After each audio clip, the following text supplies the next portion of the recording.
Hello বন্ধুরা, আপনারা দেখছেন পিনাটস কিচেন। আজ আমি দেখাবো রেস্টুরেন্ট স্টাইলে কিভাবে মাশরুম তৈরি করা যায়। প্রথমে মাশরুমগুলো হালকা হাতে ধুয়ে নিতে হবে। এবার ওইগুলো মুছে পিস পিস করে কাটতে হবে।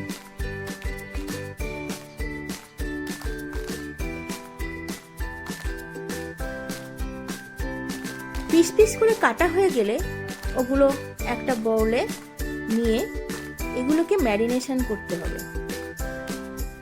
ম্যারিনেশন করার জন্য 1 টেবিল চামচ বাটার,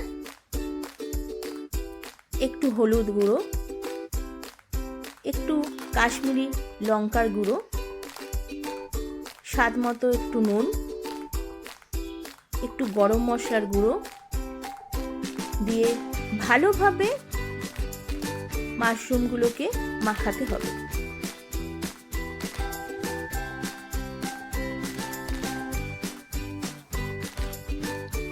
মাখানো হয়ে গেলে এগুলো 5 থেকে 7 মিনিট রেখে দিতে হবে। এবার কড়াইতে সাদা তেল দিয়ে তেলটা গরম হয়ে গেলে 1 চামচ গোটা জিরে, জিরে থেকে ফ্লেভারটা আসলে তাতে কুচনো 4 থেকে 5টা পেঁয়াজ ভাজতে হবে।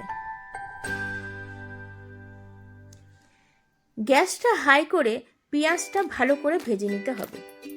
পেঁয়াজ একটু তাড়াতাড়ি নরম করার জন্য এতে দিয়ে দেবো নুন। নুনটা দেবো স্বাদ মতো। পেঁয়াজটা ভাজা হতে হতেই আমি দিয়ে দেবো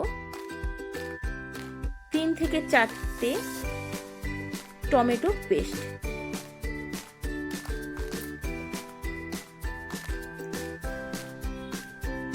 টমেটোর কাঁচা গন্ধটা যতক্ষণ না যাচ্ছে কন্টিনিউ আমাকে মিশিয়ে যেতে হবে। এরপর একটু ঝালের জন্য আমি 10 থেকে 12টা কাঁচা লঙ্কা কুচি দিলাম, কারণ গ্রেভিটা আমাদের রেস্টুরেন্টের মতোই যেন হয়। এবার আমি 1 চামচ রসুন বাটা, 1 চামচ আদা বাটা দিয়ে মেশাতে লাগলাম। এবার দেখে নিন আস্তে আস্তে পেঁয়াজটা ভাজা হয়ে আসছে।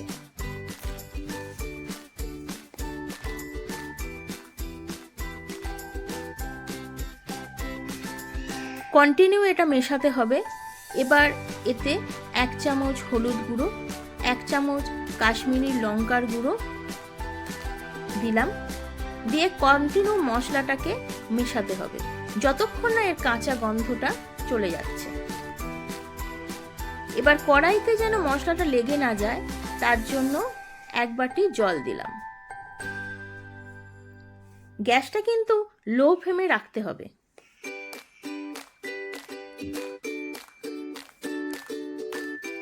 মশলাটা উজ্জ্বল হয়ে গেছে, তখন এখানে দিতে হবে 10 থেকে 15টা কাজু বাদাম পেস্ট।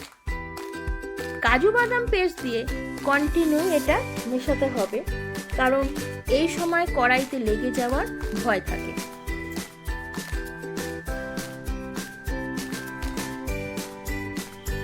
এবার যে বাটিটায় কাজু বাদাম পেস্টটা ছিল সেই বাটিটায় সামান্য জল দিয়ে যে এক্সট্রা কাজু বাদাম পেস্টটা ছিল সেই জলটা আমি দিয়ে দিলাম। এবার মিক্সির বাটিতেও যেটা লেগেছিল সেটা আমি দিয়ে দিলাম। কন্টিনিউ আমাকে মেশাতে হবে যতক্ষণ না এই মশলা থেকে তেল ছেড়ে আসছে।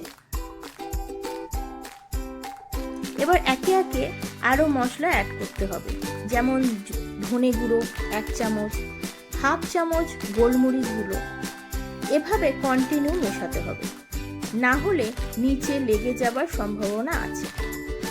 3 থেকে 4 মিনিট মেশাতে হবে যাতে কাজুর কাঁচা গন্ধটা চলে যায়। এরপর দেখবেন সাইড থেকে তেল ছাড়া শুরু করেছে।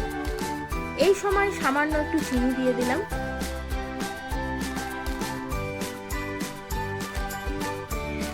আর সামান্য একটু জল দেবো। জল দেওয়ার পর গ্যাসের ফ্লেমটা লো রেখে ওয়েট করতে হবে ফোটানোর জন্য। এবার গ্রেভিটা এখানে পারফেক্টলি রেডি হয়ে গেল। কিছুক্ষণ চাপা দিয়ে রেখে এবার ফাইনালি অ্যাড করতে হবে যে ম্যারিনেশন মাশরুমগুলো, যেগুলো আমরা ম্যারিনেট করে রেখেছিলাম। এভাবে রাখার পর দেখুন মাশরুমগুলো নরম হয়ে গেছে। এভাবে করলে দেখবেন প্রপার টেস্ট চলে আসে। আরও 3-4 মিনিট কুক করে নেবেন, এভাবে টেস্টটা আরও দ্বিগুণ হয়ে যায়। মাশরুম থেকে জলটা ছেড়েছে, তাকিয়ে দেখবেন এর টেস্টটা দারুণ সুন্দর হয়ে যায়। ফাইনালি এটা ফিনিশ করার জন্য দিয়ে দিতে হবে কসুরি মেথি। এভাবে দেখবেন মাশরুম থেকেও তেল ছেড়ে দিয়েছে।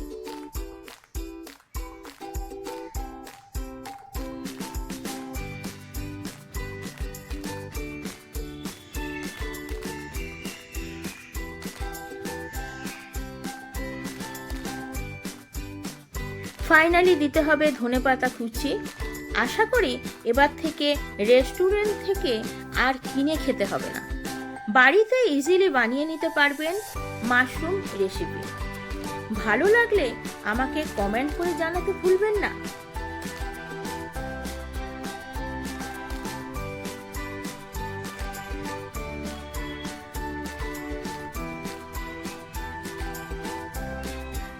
ধন্যবাদ।